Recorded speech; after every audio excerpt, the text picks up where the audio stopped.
In part one of this studio lecture series, I gave you an introduction to the approach, the philosophical positioning of this series, and then an introduction into the world of mapping.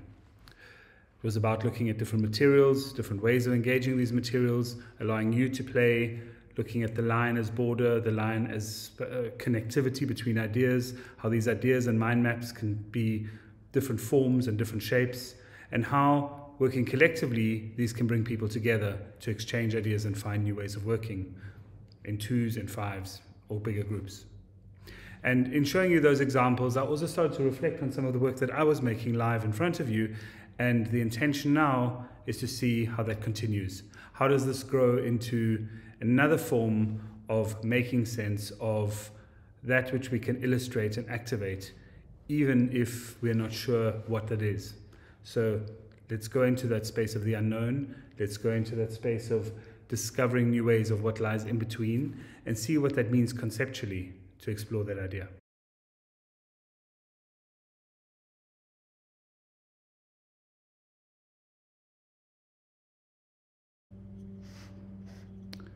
So maps are often there to define that which we know. We explore our minds and our context, our surroundings, and we understand it to be a kind of space of illustrating or capturing the environment and its embedded knowledge somehow. I often play around with searching for what the map means to me, how I want to relate to that context, to that knowledge, and use the map as a way of exploring ideas and placing myself inside them. So as I did before, when I built this tower of lines and parts and pieces that could possibly define me, that the map could meander across and through, I'm trying to make sense of what these parts are. What is it that these things mean to me in relation to a larger context or a larger map? So this is all very nice, mapping that which we know. But what happens, as I said before, in that space in between, in the connections between things? And what I'd like you to do is start exploring those parts more and more. So we start entering into a space that is much more liquid, much more abstract, much more unknown. And what are the expressions in that unknown space? How do we find the right language, the right medium, and the right form to access that? Now, everyone's got a different way. Everyone's got a different understanding of what that might be. And it's only within using the tools to your disposal that you feel most comfortable in working in that you think you can make sense of it. But actually, it's using the tools that you don't usually use. It's giving over to the vulnerable, being uncertain and unclear. So yes, on the one hand, in my opinion, we need to learn as much as we can about drawing and making and sculpting and creating and filming and getting to know the craft and getting to the tools. But it's in the accident. It's in not really understanding how the content and the form relate to each other, because we lose control of what we are working with and what we're drawing with and what we're playing with, that we start to understand that maybe, in the not knowing, in the uncertainty and in the vulnerability of playing with your tool, you can find a new approach. And then as you get better with that tool and as you start to understand your medium better and better, maybe something optically or visually or aesthetically more pleasing comes out of it. But it's not about the aesthetic. It's about the process. It's about trying to allow yourself to be sucked into this vortex of the unknown, into this space of the undefined, into this environment that makes you feel uncomfortable. And it's about owning that discomfort and the uncertainty while you're making. And so, as I enjoy doing, I'm not a performer, I'm not necessarily an actor or anything like that, is putting myself into situations and conditions where I capture myself doing what I'm doing. A little bit like in these videos, I'm allowing someone insight into that which is usually secret and sacred in the studio. And by doing that, I just realize that I have a sense of adrenaline or a sense of passion that actually translates from the moment that I'm making, where I know I might be watched or I might be seen, and trying to block that out and really focusing in on that which I'm doing. And by doing that, actually allowing myself to find that unknown space that I want to explore, that area that needs definition, because the map itself, the mind map that I'm drawing, cannot define it because the language that I'm using doesn't feel adequate. And so, on the one hand, I want to bring logic to it. I want to make sense of it. I want to give these different parts names. I want to understand how the map relates to who I am and how these different parts of me inform the map.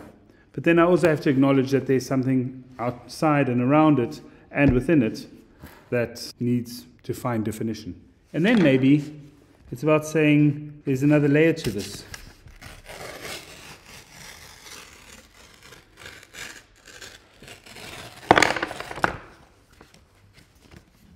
There's another path, and there's something in between. And it's in that in between that something equally exciting is happening. It gives rise to a completely new space of exploration. And maybe the meaning of all of this isn't in the map itself, but in finding what's beyond the map. So allow yourself to follow a path like this and see what happens on the page underneath. See what happens on the surface, underneath the surface that you've worked on. It's like sculpting into a rock. The rock itself has got a form, and then as you move through it, it reveals new shapes. And I often get inspired by looking at classic ways of carving rock or marble, when how someone can see inside the shape a new form. And what that makes me think is that beneath every surface lies something else. And so that should be true then for every mark we make, every drawing we make, or every line we draw. So let's explore that further. Let's look into the line and let's see if we can find something that we intuitively respond to, that we bring some kind of emotional charge to, and then make sense of it.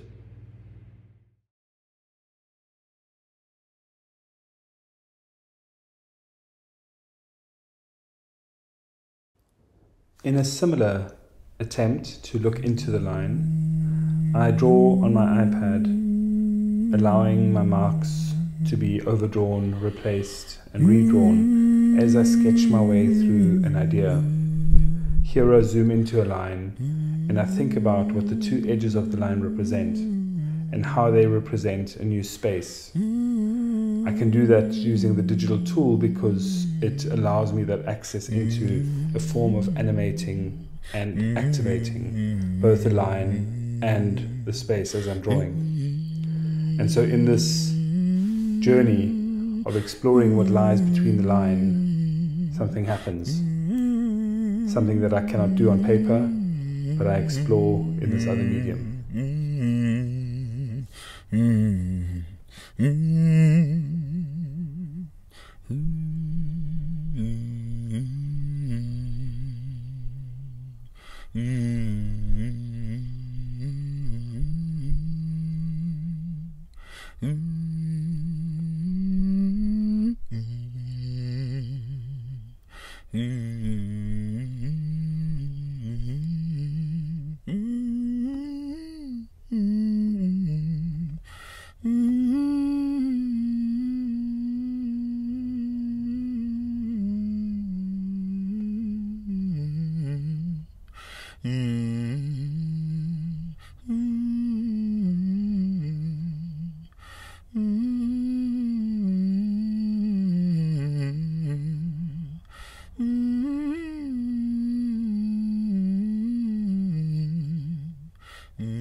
This digital line study is as much about finding a journey as I'm drawing as it is about thinking about other forms of application. What happens when you take the digital mark and blow it up large, when you draw on a scale that evokes meaning and impact beyond that of your small format in your paper. And so using a digital drawing tool, I often draw these maps, these ideas, these evolution of mark makings into a larger scale and see what happens. And here are some images of a provocation where, together with the collaborators we drew live onto a building in Johannesburg and allowed performers, musicians, and the audience to participate and react in various ways. I'll also show an example of where this happens on a much smaller scale within a studio setting to give an impact of how mark making and automatic drawing and responsive drawing and dialogue drawing in relation to performers can evoke a completely new idea of creating narratives and concepts that are not just about the map and the line, but now become about discovering something new in that journey.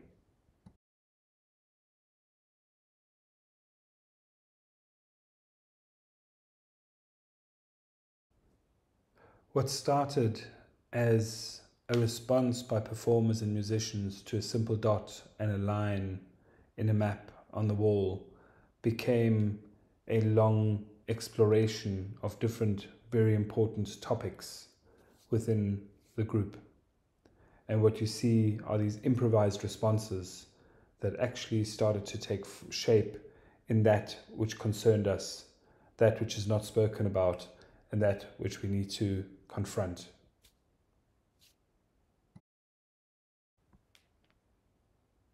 It was done in direct speech, it was done in poetic interpretation, it was done in abstract sound, and it was done in moving marks and expressions of light across the wall in the studio.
So coming back to the installation from the last session, I take some of my notes, some of my maps and some of my ideas and start to follow the lines that are on the canvas, as well as picking up on some of the shapes and elements, creating my mind map and writing and drawing on top of it, finding form in that which is already there and that's which I imagine. So on the one hand, I'm conceptually trying to add a layer of meaning to what's there, but also I'm allowing myself to play and experiment and create new conditions and worlds.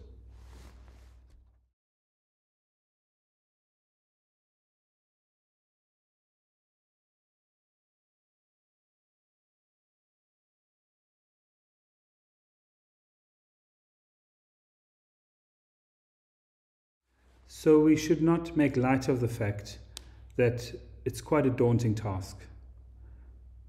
It's something sometimes to be afraid of when you're standing in front of a canvas and you know you need to make that first mark, or when you're first starting to do something, or you're stepping onto a stage and you have to improvise because you're walking into that unknown space.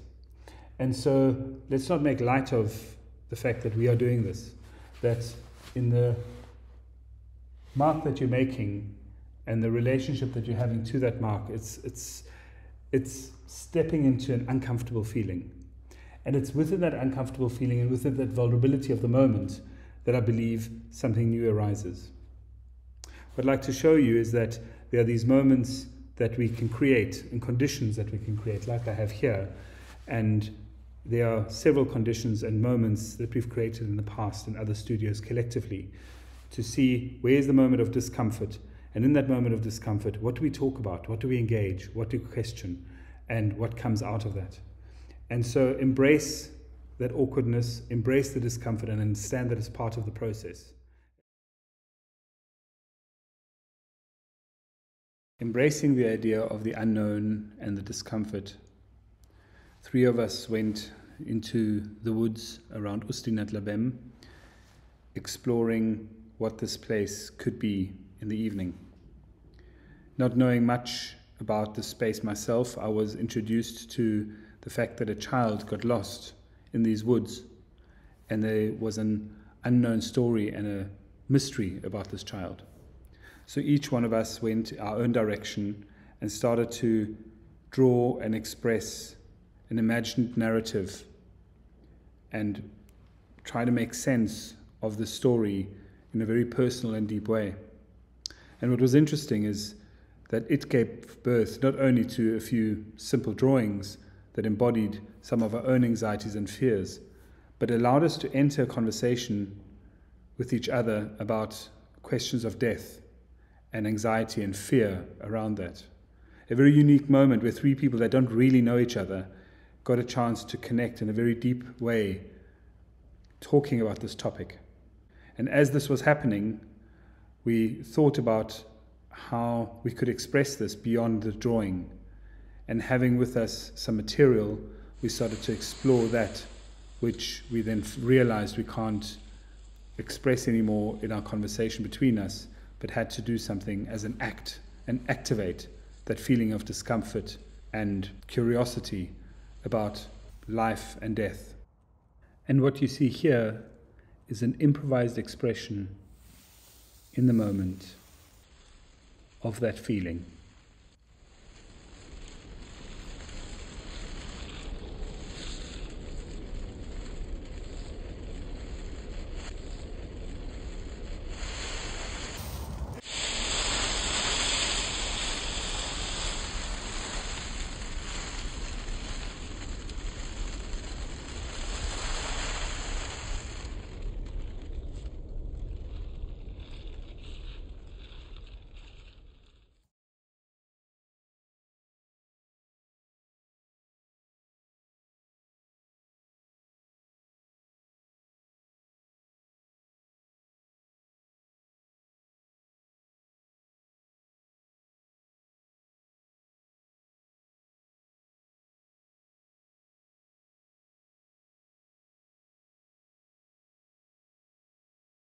Another studio of exploration of an unknown space presented itself when 4 of us, guided by pedagogue explored the urban environment.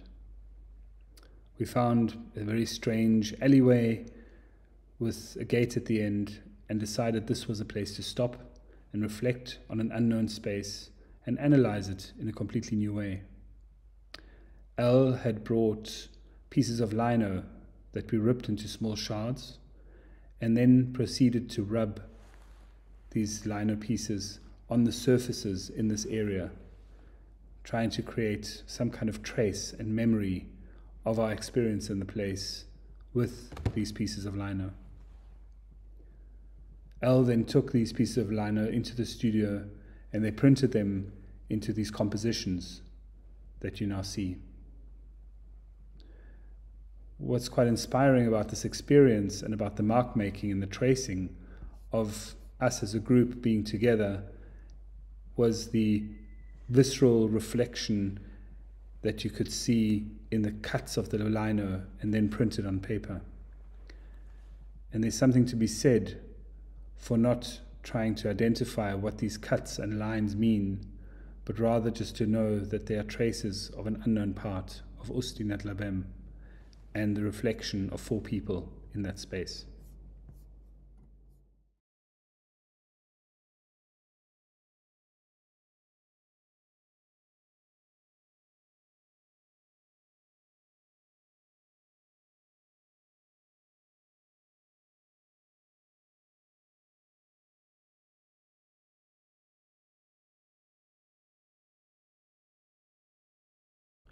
So in order to access some of these ideas that we've been speaking about, go back to one of your works, one of your mind maps, one of your drawings, and try and follow a line of thought, a line of that which is maybe untold between 2 points that you could have possibly identified, 2 areas that you know exist, 2 elements of your map that are defined. And think about the line that connects them and what that line represents. What is the path that is not understood yet, even though it's been drawn? And see if you can impose some of the emotional response and untold stories or unspoken taboo elements onto that.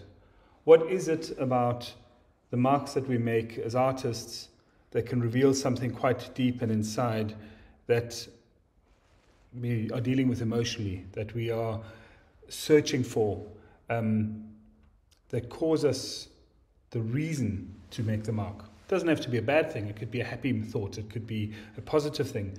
But there's something there that I'd like you to try and think about and explore and see how you can zoom in and explore that which connects that which we know in the world of the unknown.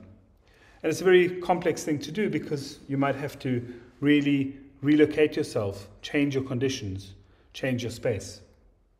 One way of doing that could be a very simple trick that I'd like you to try.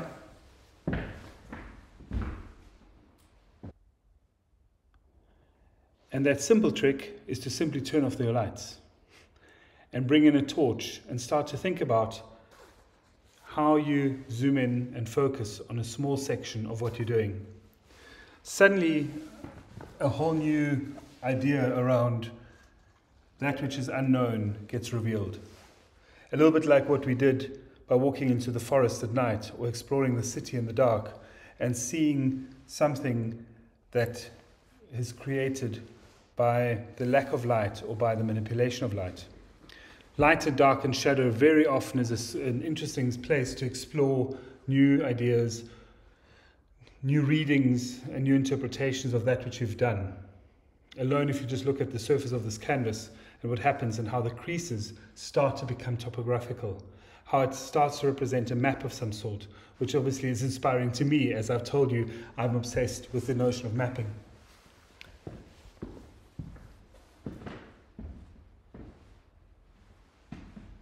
So as we play with this idea of the light and the dark, and we allow our marks to be made in this dark space,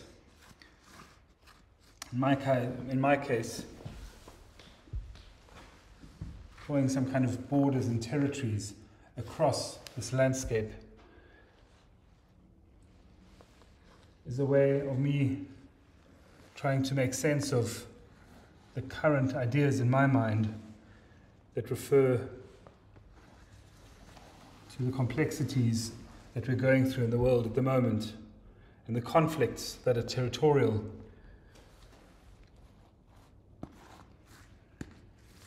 Which where I currently find my questions and anxieties and I guess the things that are untold that I would like to explore further. So this is merely an example of how I start to work the surface, and I suggest you do the same. Find a way to change the conditions of your everyday, of your studio, of the spaces that you might want to explore. Leave the studio like we've done in the forest and the city and see what happens when you reflect on your current questions and processes in a very different space, in very different conditions. So I'll be sharing a few more examples of how we did that in our team effort, trying to make sense of that which we don't know how to express.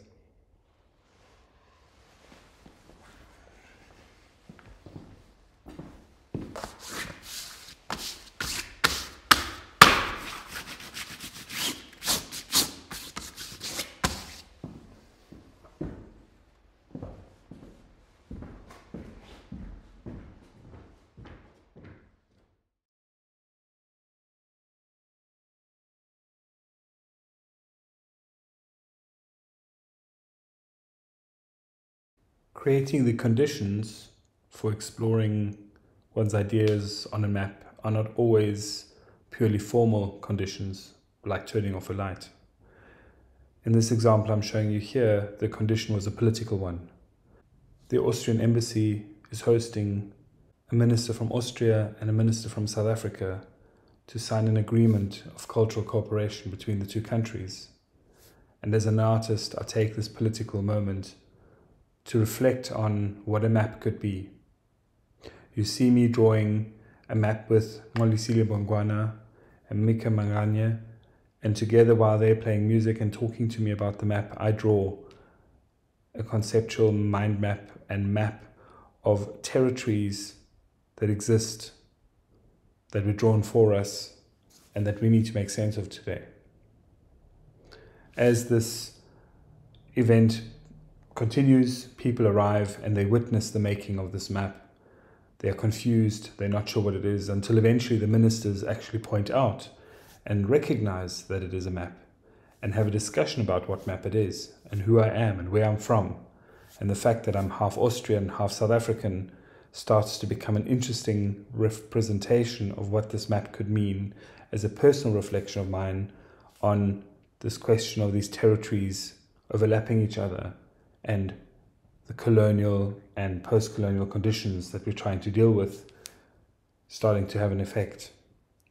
And so as the performance continues, Molisile Bongwana picks up the map, wraps himself in it, and walks across the space to find a place in which he can take apart the map and perform with it and talk about the dissection of this map, while Mika plays instruments and calls him into a conversation on stage, while I draw live and draw a map live onto the building, which again gets deconstructed. And this whole process continues till eventually I join the performance, I grab the maps and I try to hold on to them as if I'm trying to take them back to myself, when I realize actually I need to let go of them, and every visitor at the event gets to take a map, piece of the map home with them. And this idea of creating this kind of strange condition of political exchange and trying to make sense of how we deal with these complex moments of territory, culture, dialogue, I feel is another form of provoking oneself to dive into a situation and produce a little bit like turning off the lights a new condition for production and a provocation to oneself for trying to find a new outcome. Again, this action was not rehearsed. It was merely had certain points at which we knew we needed to get to, but at the end it was an act of response and dialogue.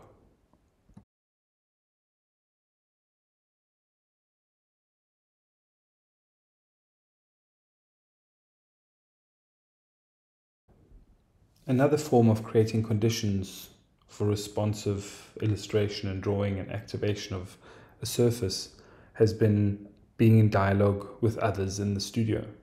Invite artists, scientists, philosophers, thinkers, authors, whoever you can think of, into your space and discussing a topic of interest and seeing what comes out of your form of trying to capture that which you're conversing about. In the examples that you see here, I've just captured my conversation with researchers, philosophers, scientists, in 3 different drawings that start to evoke something about the subject that we're talking about. What's interesting now, looking at it, I can probably impose many ideas on top of it, but what's exciting to myself and my conversation partner is that the image at the end of the day holds an incredible amount of content around our dialogue. And so the condition generated in the studio was one of an intellectual exchange that had a doodle that was happening in the background, a little scribble, a sketch. And at the end of the day, that sketch and its time-lapse documentation of it starts to really give you a sense of where it could have gone, what it could have explored, but for us is something we can decipher afterwards and see what new things it evokes. A fun exploration and trick that helps in making this, as you can see by the example, is actually placing an avatar of yourself and your conversation partner or the group of people you're talking about or with into the work. Try it. Try place something that represents you onto your piece of paper and start drawing around yourself, the world, including different ideas and concepts. This representation of self on the format becomes a really interesting tool for activating not only your work and what the work could read as, but actually the conversation partner's response. So it's been very successful in my journey creating response to the work as I'm making it.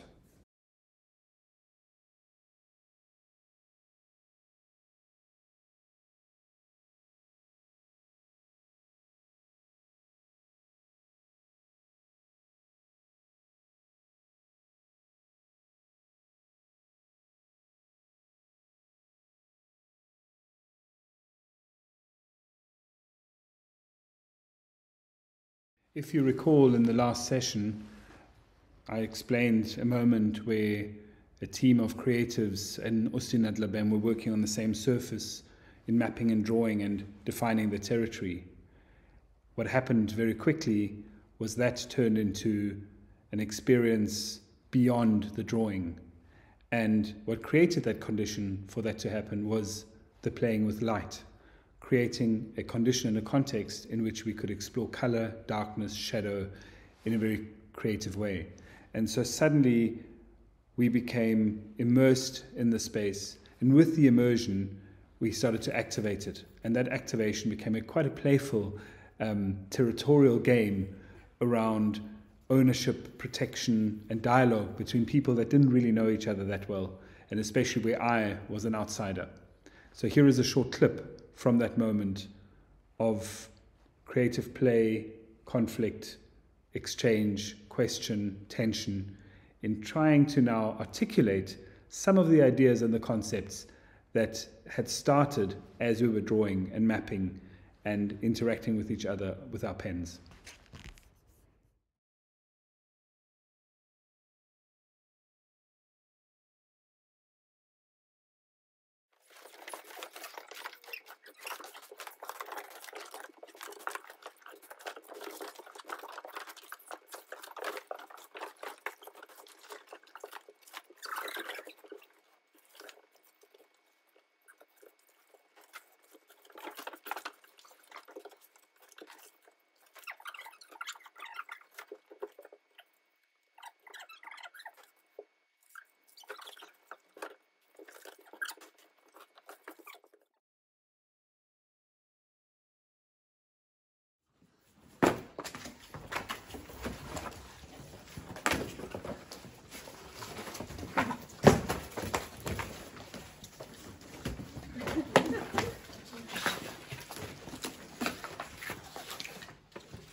In the studio session that followed, it became quite evident that this idea of creating a new perspective from a kind of map-like space on which we were operating to an immersive landscape was necessary. The improvised response to that landscape was a really layered and complex one that came out of personal narratives and stories in response to a horizon line and what that evoked. And so what you're seeing at the moment is this dialogue that evolved into 3 different journeys that are juxtaposed to create one moment. A narrative that is not written, a narrative that is invented in the moment, and a narrative that is drawn from the experimental and improvised in that context. An activation of the landscape and of the environment that we created.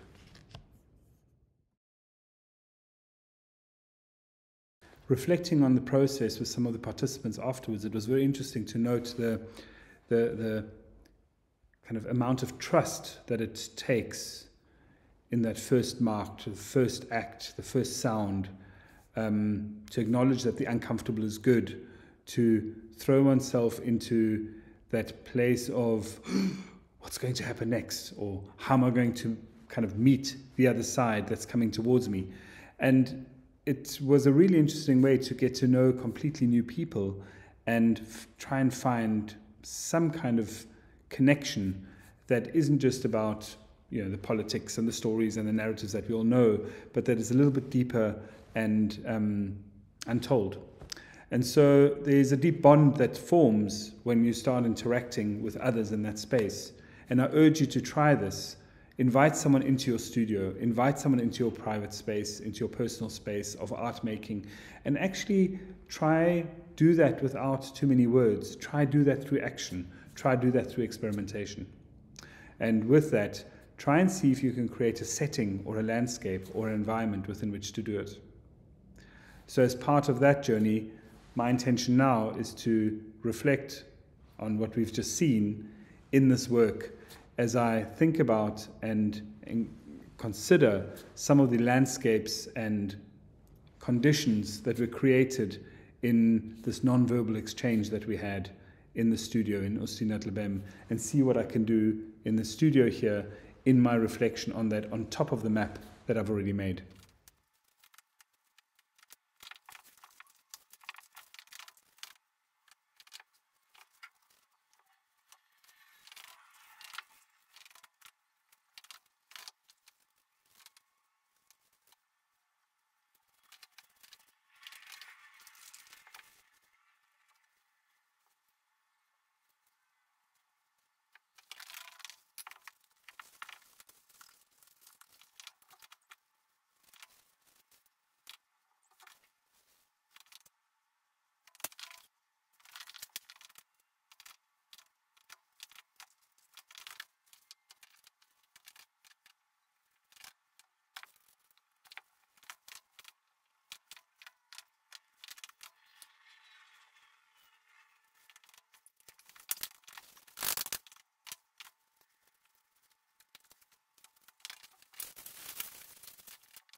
watching the making of this new layer on top of this map, I can identify and see moments which are actually quite nice that sprung to me of our original interaction on this canvas.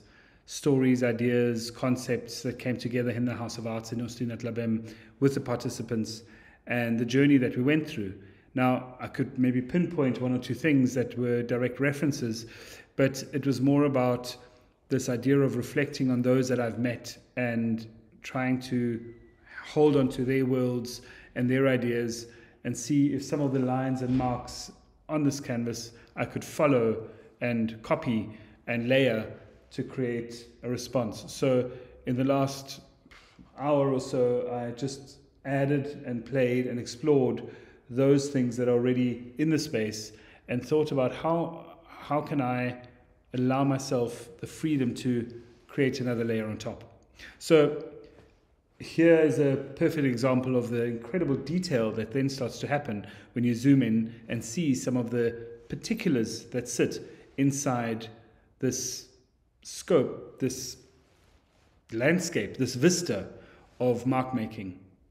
Right now we're seeing it like this, as a kind of landscape and then a topographical map maybe, so there's two planes, two perspectives, which I really enjoy. I'm looking forward to taking it down, exploring it physically, and seeing what happens when we change those perspectives and embody oneself within that landscape and see how we can maybe project over it, project ourselves into it, and wrap ourselves in it. That is for the next part of this journey, in part 3, where we are going to look at the embodied presence of making sense of mark making, tracing, mapping, and the unknown. To end part 2 of this studio lecture, I'd like to play you this video drawn on an iPad, an animation drawn through layering, and a sound piece by Molisile Bangwana, where both of us as a musical artist and a visual artist are exploring sounds and marks independent of each other and allowing the flow of creating to take us somewhere. Molisile plays with his guitar and his voice to take him on a journey, and I play with the drawing of a map that becomes a landscape, that becomes an environment, that becomes a statement, that becomes a journey that I can't predict, that evolves as I'm drawing. And I'm showing you this as a provocation and I guess a motivation to look at other mediums with which one can explore the similar tactics and tools that are presented to you on a large canvas.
you.